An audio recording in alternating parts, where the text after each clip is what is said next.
defined observable markers of individuals' ability.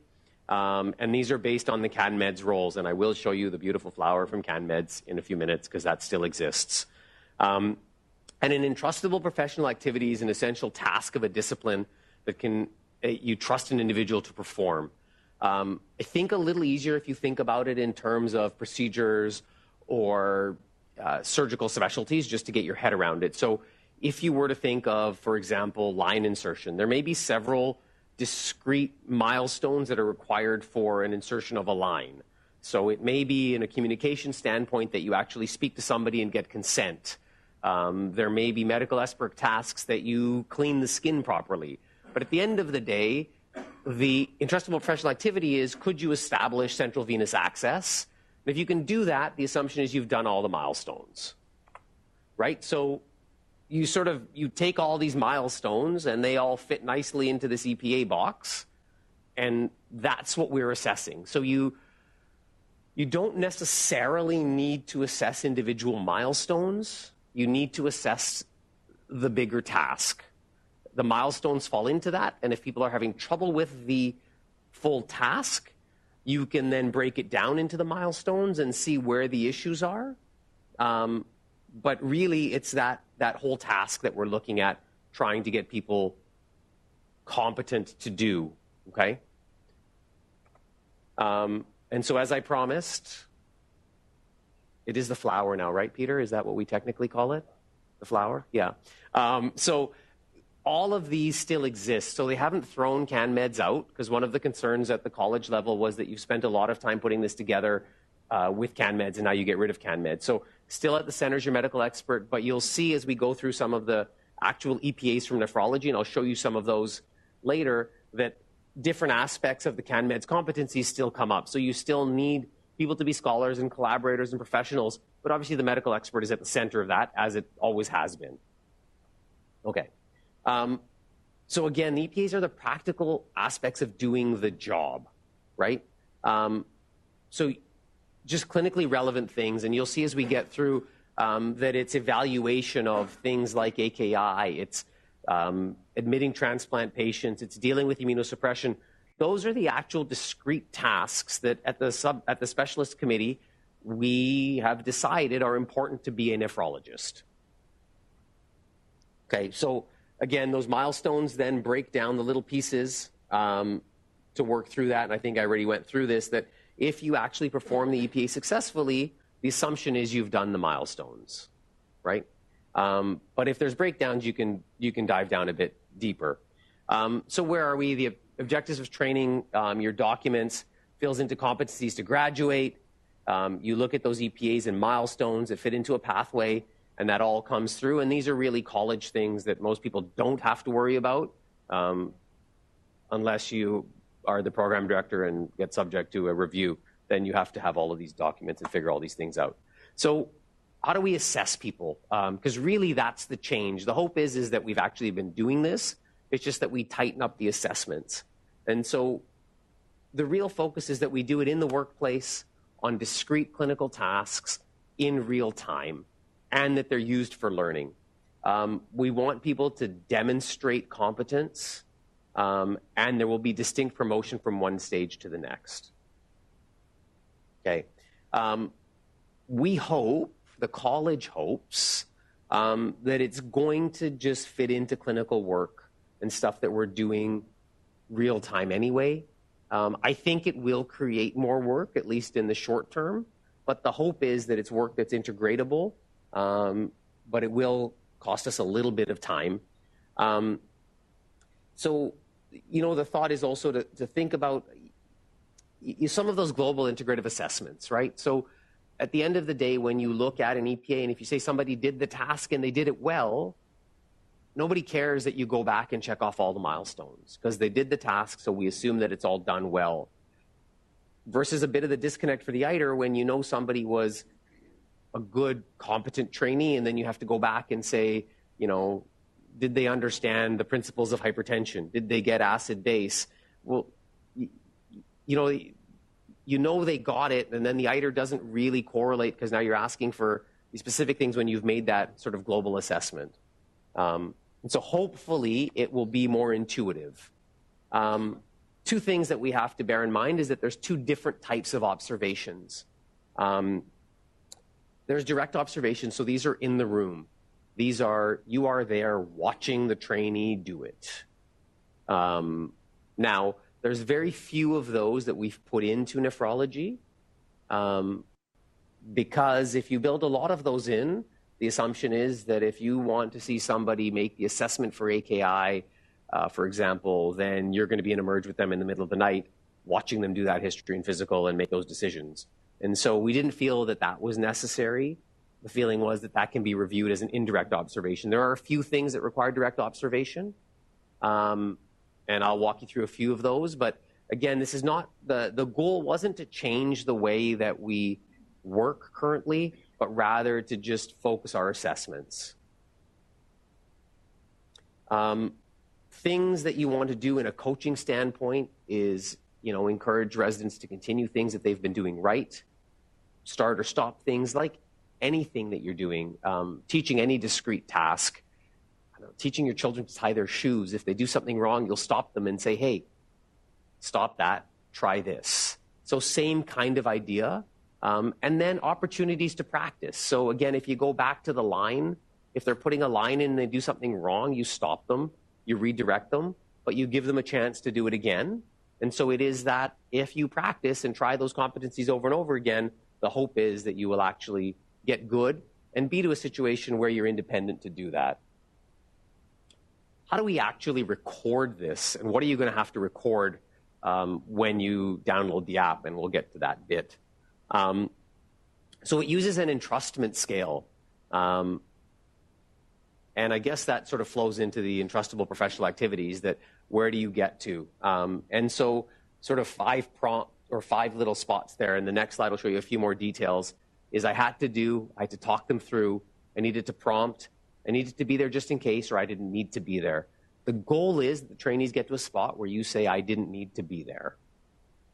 And so what does that look like? So in a bit more detail, the entrustability scale, you had to do everything, right? So that is kind of the, I guess, C1, right? So you are physically doing it and the trainee is watching you do it to hopefully learn from that modeling, right?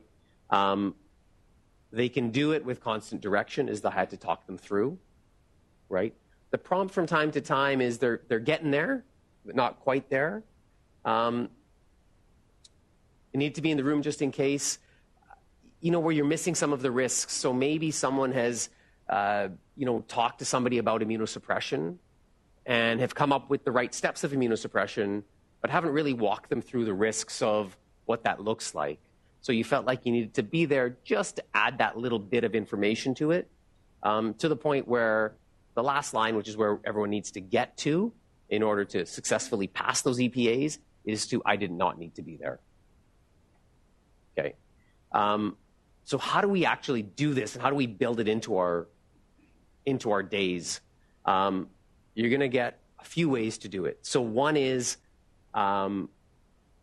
we will, at least early on and probably consistently, make the residents responsible, at least at a nephrology level. I don't know what they're going to do in internal medicine, to say that these are the things you need to get done, and you need to come forward and you need to prompt your staff to do these evaluations. You as a supervisor can also say, hey, you did that really well. Let's fill out that EPA.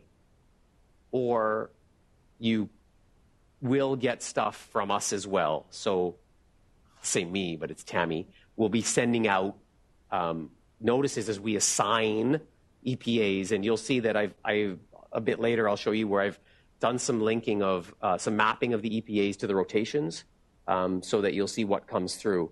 And then another really good way that people look at is, do you actually just time it with a particular event in the day? Do you say it's, like it says here, right? Every Thursday, first consult of the day, last consult before lunch, wherever you have some lag time where you can do it when you review cases, whatever you want to build in, but some consistent formula works. Now, for those of us that'll have trainees in the office, you could pick every third consult that you see. You could pick every consult. It doesn't really matter.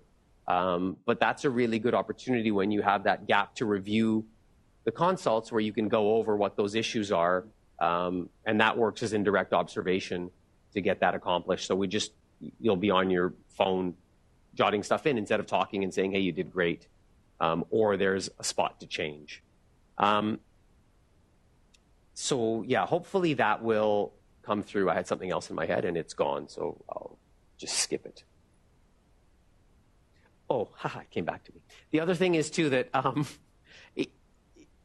it's not wrong, and in fact, it's encouraged that you tell trainees before you're going to evaluate them, right? So it's not a secret, and there's no magic, and pedagogically, it's perfectly valid to say, hey, the next consult you see, we are going to work through this EPA so that the trainee's ready, prepared, goes, does all the stuff they're supposed to do and presents to you, and hopefully successfully. So it doesn't have to be some secret, clandestine approach that, you didn't get it, or you got it. Tell them, warn them, do it is probably actually a better way to do it educationally, a more valid way to do the testing. Again, just our stages, but so what we're going to do is transition to discipline, foundations, core, transition to practice. Okay?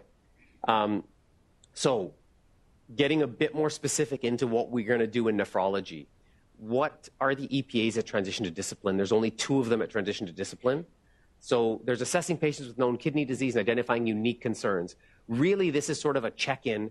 Can you do a nephrology-related history and physical? The hope is that after 3 years of internal medicine, everybody's there. It's a quick check to say it's good. This one requires direct observation. Okay?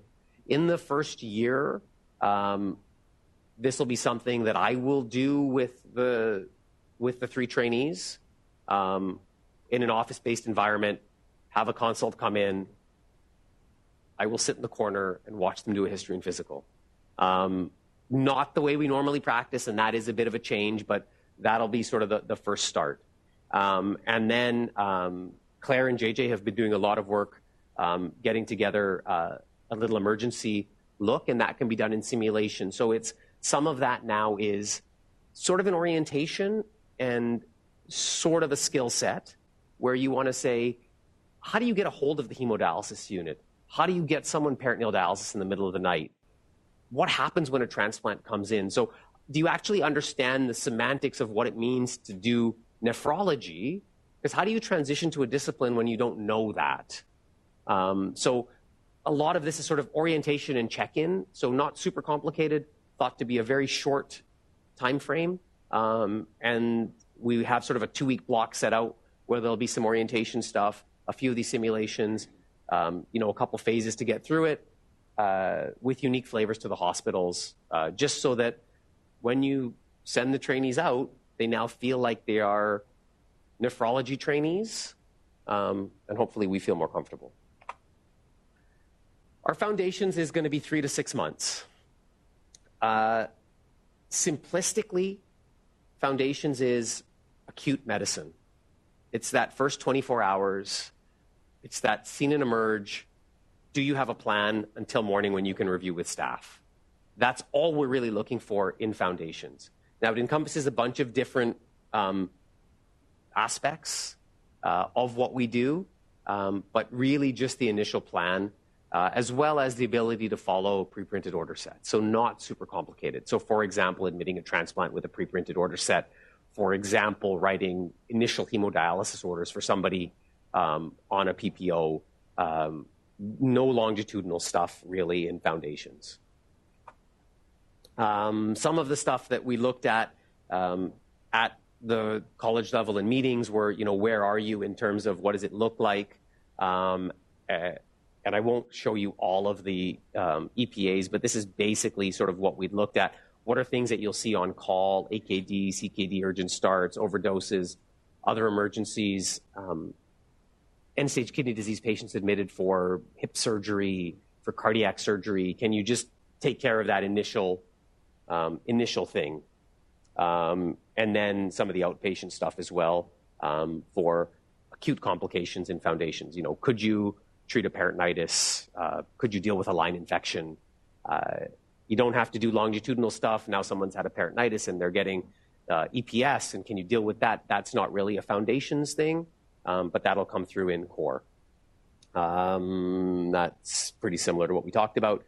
And again, so sort of just the very basic initial stuff, coordinating care, really simple kind of things. And it probably what we're doing anyway that you would think sort of for the junior trainees at the beginning before they progress through. From sort of a non-clinical, is that fair? I guess non-clinical is fair.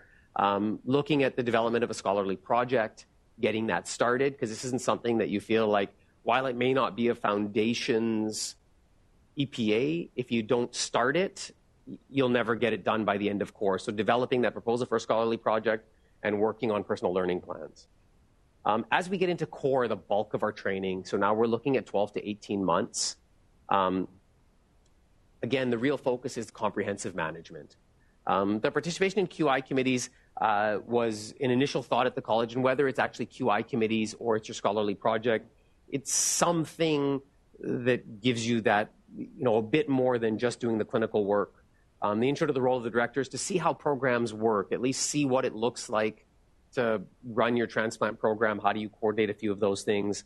Look at some of the more non-medical things, but a bit more of the collaborator professional type things, and to push some formal didactic teaching. So hopefully to have that step through to teach the more junior trainees. Dialysis, again, we start looking at routine care, concurrent illnesses, long-term CKD issues, the acute renal replacement therapy, what over and above foundations. I will show you that in a second. Full range of presentations for general nephrology. So again, are people progressing with chronic kidney disease? Are they not progressing with chronic kidney disease? How do you manage that? People on immunosuppressive therapy, active therapy, conservative care, and then again, a bit more complexity into the transplants. Transition to practice becomes very simple. There's one EPA, and it's basically, can you just do it all and manage everything? Right, so there was a lot of discussion at the college level about what does transition to practice look like, what you actually want. You kind of want them to just be able to ready to go out and practice, and you hope that they've learned all of the skills and are competent at all the skills. And it's really that sort of put together piece is, can you run it, triage, can you manage sort of the rest of things? And so there's a lot of language there, but the EPA came out quite simple. So let me walk you through this AKI and what we came up with at the college meetings.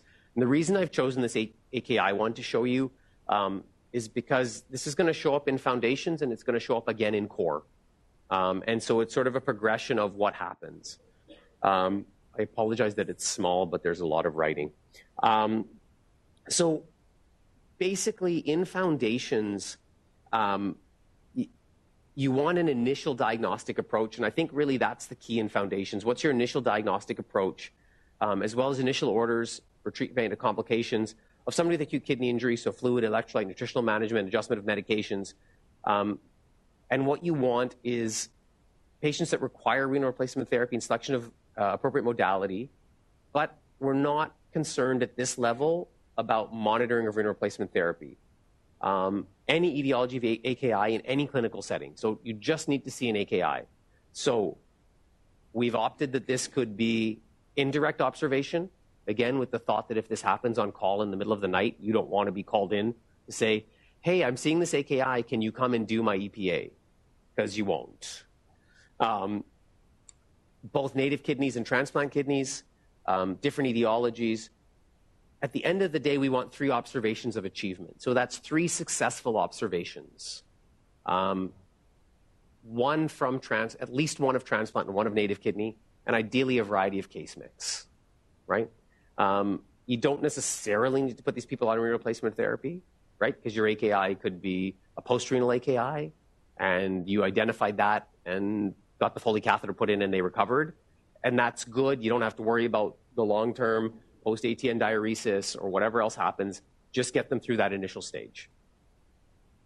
Okay? When you look at the milestones that break down from this, We didn't do this because the college went and did this for us. So then looked at what we had for what is the EPA, what do we want, and then the college went and integrated the milestones that fit into it. The ones that are bolded are the ones that will show up on the evaluation form, so on the app, on your phone, that if they haven't completed successfully, you can drill down through those to say where were they. Okay. And so, okay, thanks. And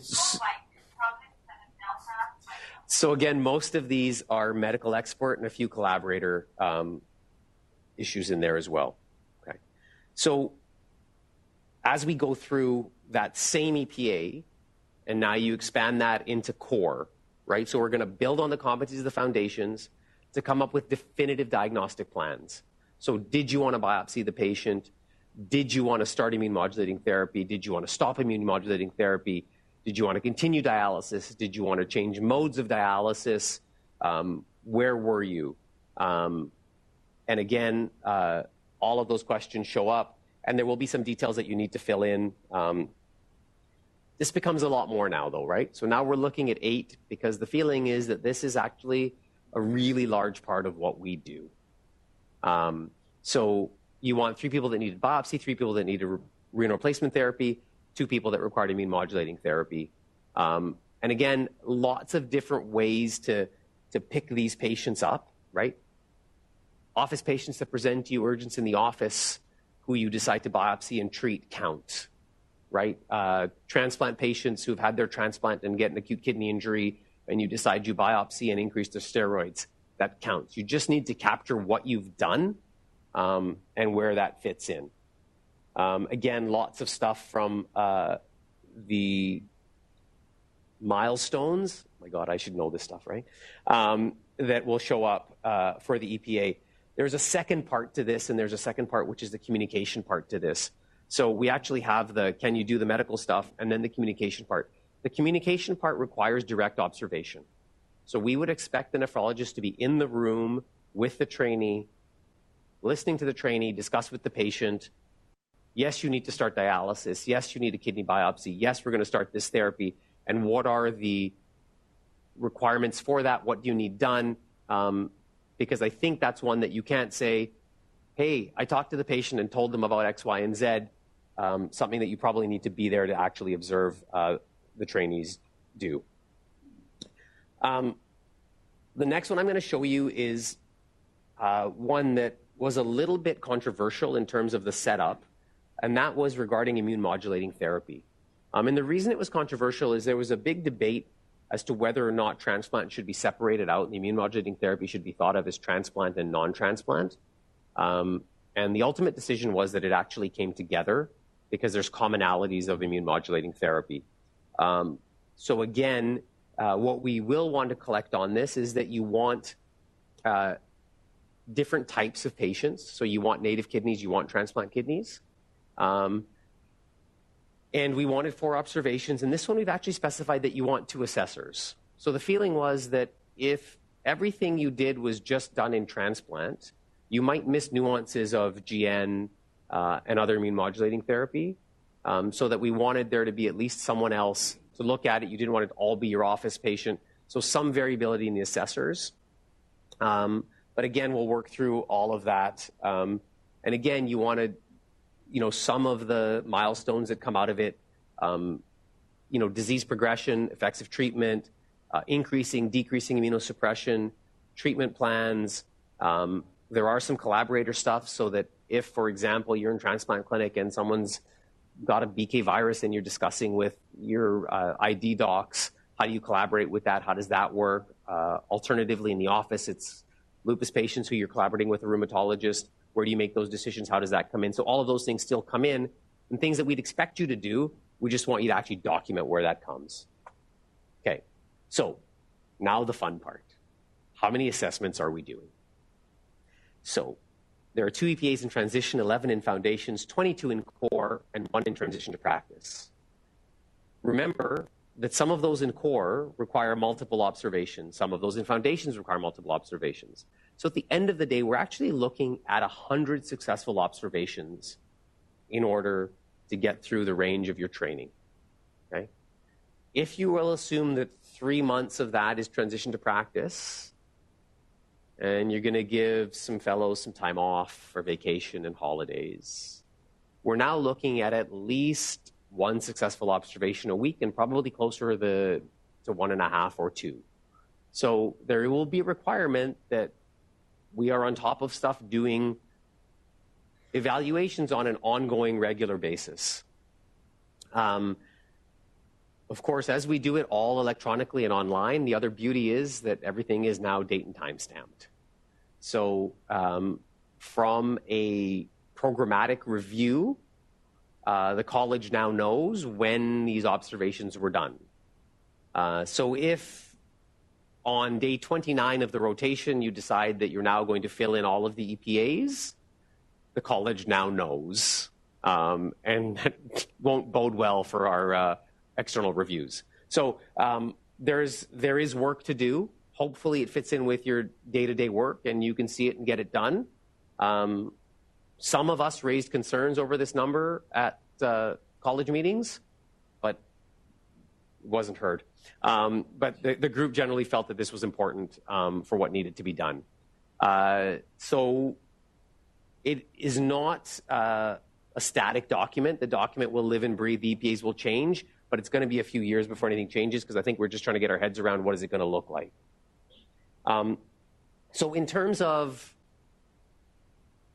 some mapping of what we've done, or what I've done. So this is just me looking at where do I think you'll get a chance to see these. And I put this up partly to show you that there may not be a huge number. So for example, those of you that do transplant will get a discrete number of EPAs, and the hope is that you get comfortable with those EPAs and you know that they're there and you can work through them. So in foundations, these are the 11 foundations EPAs mapped to rotations that you will end up doing or that the trainees will end up doing. So again, you know, for PD, it's not super complicated. There's 2 EPAs that we'll run into. That overlaps a little bit with hemodialysis because you do uncomplicated ordering. But obviously for hemo, you don't deal with PD complications, and for PD, you don't deal with hemo complications. So yeah, again, hopefully that sort of will come through into where things get seen, okay? Core is a bit longer, obviously, but again, not a ton. There's a lot that comes through the office, and in Core that kind of makes sense, right? So, and I've written office in that it may be through KCC clinics, outpatient clinics, but again, as we sort of think about what we do, right? As our trainees progress, you go from can you do the acute stuff to can you do the chronic stuff? And that's sort of the next step is, you know, are you thinking beyond the next week to the next month? And so it makes sense to me. And then you'll see there's other things in here like supporting vulnerable populations, which was important, transitioning of modalities or to end of life. And again, that may pick up, I did put it in there, sort of in the office or in the KCC, comprehensive care. And then there's some global and scholarly activities that fit in as well, okay? So hopefully that kind of makes sense for where it'll map. And I will share this with people in a document so that you get it. You can see what I think you'll be looking at with the specific EPAs. But as you saw, the EPAs are not sort of the most user-friendly things to look at. It's a little bit better on the app.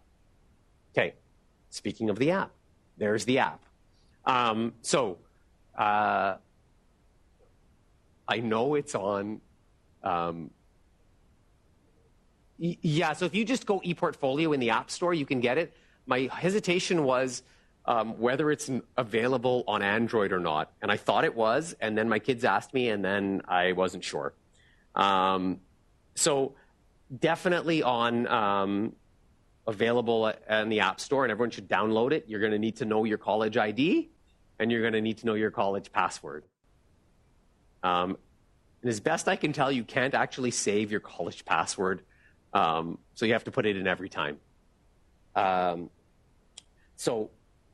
will show you now. At the moment, unless I'm just the unique one that's really weird, I'm not getting nephrology up stuff yet. So I've spoken. I have an email out to the college, but I'm coming up with some sample people in anesthesia.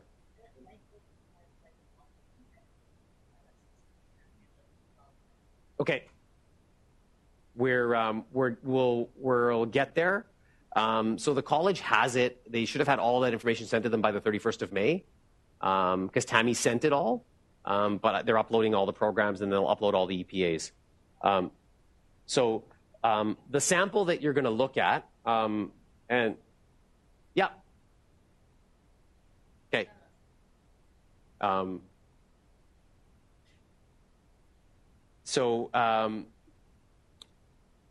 Sample here, which is from anesthesia, and Sartaj Gill actually works at the college. It's not a real person. Their, 1-1 is their foundations. First thing is performing preoperative assessment in patients for ASA 1 or 2 patients undergoing a minor scheduled surgical procedure. The reason I've circled that is to just show you that based on this observation, it says this field is required. As you move on, these are obviously 2 separate screenshots, and click that you did not need to be there, you will notice that the milestones are now achieved, right? So that auto-populates. So as soon as you fill that in, you don't have to go back and do all of the milestones. If you were good, everything's done. So it is pretty quick clicks.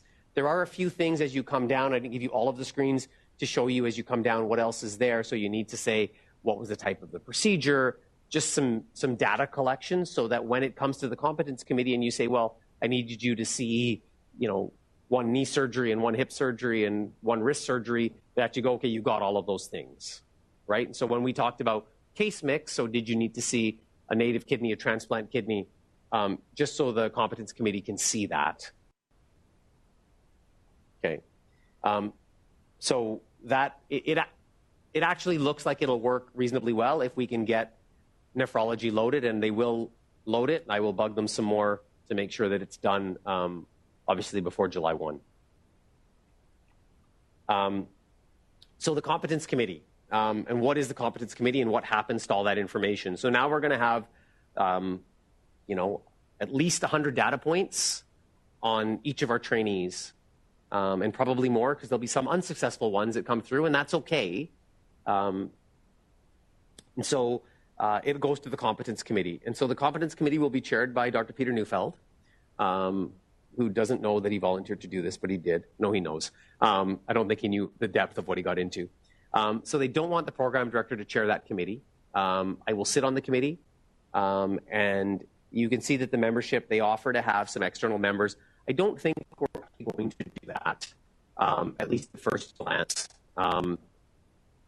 because I think it's a bit too complicated to start adding in program directors from other programs, either other nephrology programs from other provinces or from other training programs. So we're a pretty small group of residents, and I think we'll be okay. Each of the residents will have, for lack of a better word, a sponsor at the committee, and the thought is that that sponsor will be their office supervisor. So they'll actually get the stuff in and be the one to sort of present that trainee to the competence committee. And then the competence committee will also get all of the data. And I haven't seen what that's going to look like, but the college is cognizant of the fact that it's a lot of information. And then we'll be able to make decisions on where we go. So what is the competence committee supposed to do? Review the progress, make decisions about progress. So promotion to next stages, review and approve learning programs, make sure that people are ready for the Royal College, ready to enter practice, and note those that are failing to progress, right? This is sort of a bit nonsense, because twice a year will not be enough, given what we have. So as you look at the first 2 weeks to get them out of transition to discipline into their foundations, we're going to need to meet early and move. Having said that, you don't need to be in the next stage to do an EPA from the next stage. Okay? So a trainee can technically be in foundations because they haven't completed all of their foundations, but they can drag an EPA from core. So if you think about that AKI and they happen to see it not on a night on call, but a night that they're on consults, maybe they were on call that night too. So they picked up that patient and did the first 24 hours of management, decided that they needed a kidney biopsy, interpreted the biopsy, decided on treatment. They've now completed not only that foundations, but they've completed that core EPA. And it's fine to have them complete that core EPA. They're still in foundations technically because they haven't maybe done the hemodialysis ordering or simple hemo orders. So they haven't completed all of the tasks to move to the next phase, but you can pull from whatever phase you're at. So you don't have to hold people back and say you can't do this because you're not in that level. You just can't get to that next level until you've done everything of that first level. Make sense? Yeah? Okay. This doesn't matter. So yeah, there's the pulling up. And again, you have to complete all the EPAs in one stage to move to the next. So the competence committee obviously would need to meet somewhere in the first 2 weeks. And that can be sort of a brief meeting because we will have decided if they're sort of done that transition to discipline or at the end of the first month as trainees progress through, somewhere in the 3 to 6 month range, and then at least sort of every 6 months after that. And as we start adding in newer cohorts, we'll have to work on how does that timing work and how synced up are they to work through. What do you need to do to actually complete and be a nephrologist? You still need to write an exam. You're allowed to write the exam at the end of, technically we haven't moved the exam date, but you have enough competency to write the exam at the end of your core. But you'll need to do your transition to practice. But the thought is that you're not actually garnering new information in transition to practice. So you could write the exam after core because you'll have had all the core competencies of nephrology training. But you don't get a license until you actually pass all the stages of the CBD and complete the exam. So the thought is that you can actually separate the exam time a little bit from the training, and that'll happen in internal medicine, in that when you look at the internal medicine program as they move forward, they will not have necessarily finished their transition to practice, and they'll be eligible to write the exam as the exam moves a year forward. Because that transition to practice in internal medicine is going to happen in the fellowship years, so in years 4 and 5. And so it raised a bit of an issue for nephrology, but we will, I think at the end of the day, be handed that responsibility. And internal medicine will say, well, if they complete a nephrology transition to practice, we'll accept that they've done the internal medicine transition to practice so that they can actually get their internal medicine license. Because again, you can write the exam, but if you haven't done transition to practice, you don't get your certificate of training. So there was some issues there that came up, but I think we're through those. So that's all I really want to say. And it's late. I didn't think I was going to talk that long. But if there are other questions, I'm happy to take them. And remember that we will sort of grow and learn through this because I don't know what it's going to look like at the end of the day. And there'll be some changes that are required as we sort of limp through a little bit. But I think at the end of the day, for our program, we're small enough that we have a pretty good feel of our trainees. We'll just be able to be a bit more rigorous with making sure that they actually progress through stages.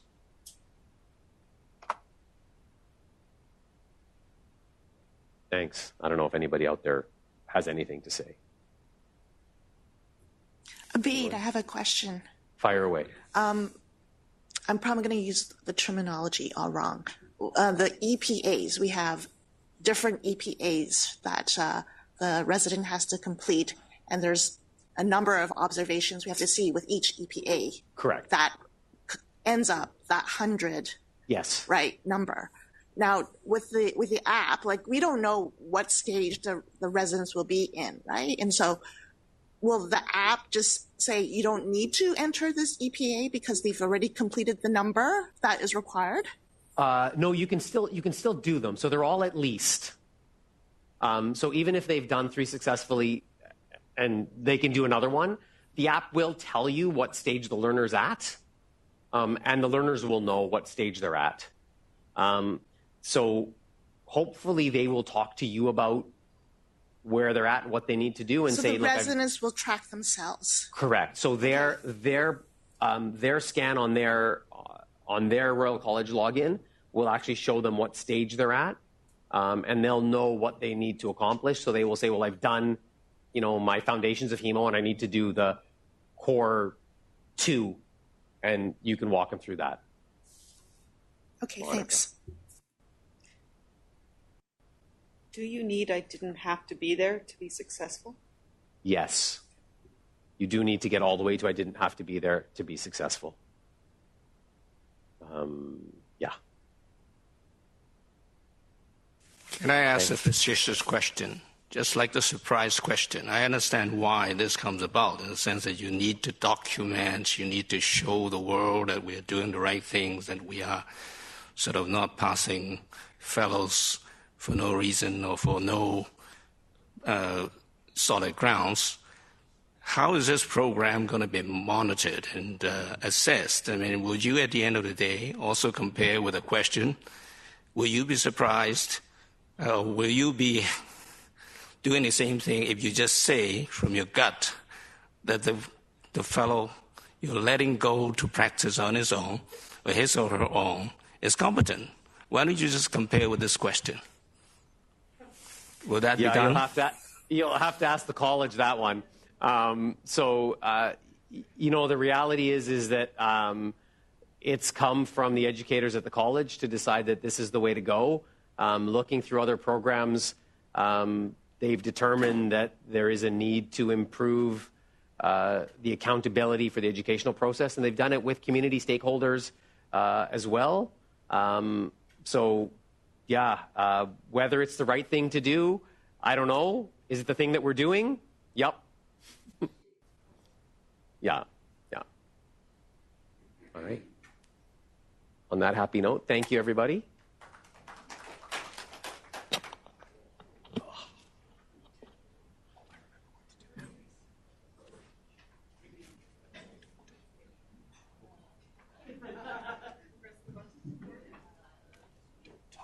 Where's my mic? Where's my mic? I can't find the mic to turn it off.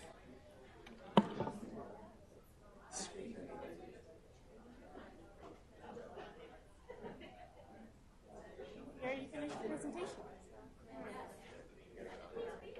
Should I still be able to turn the mic? Yes.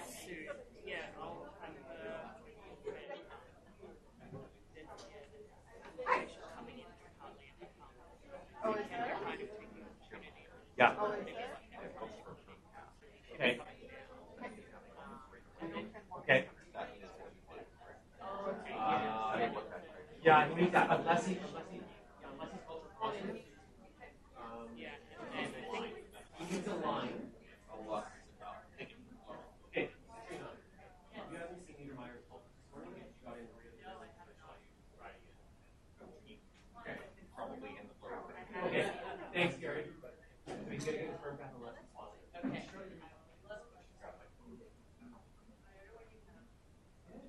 Oh, thanks, Aaron. Yes. Oh, okay. Okay.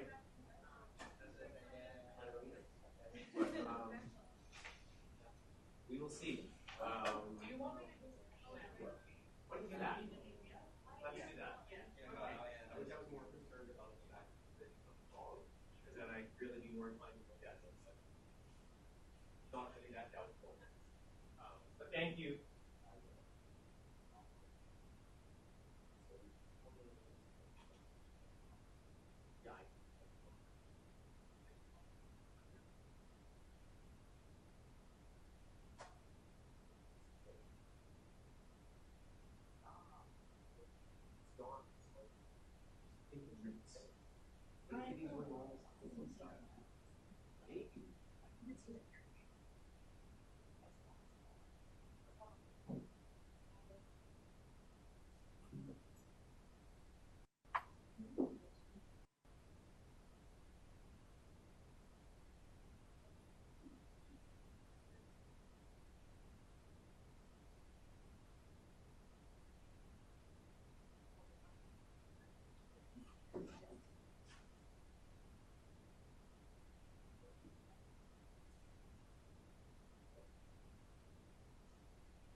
Your call will be disconnected.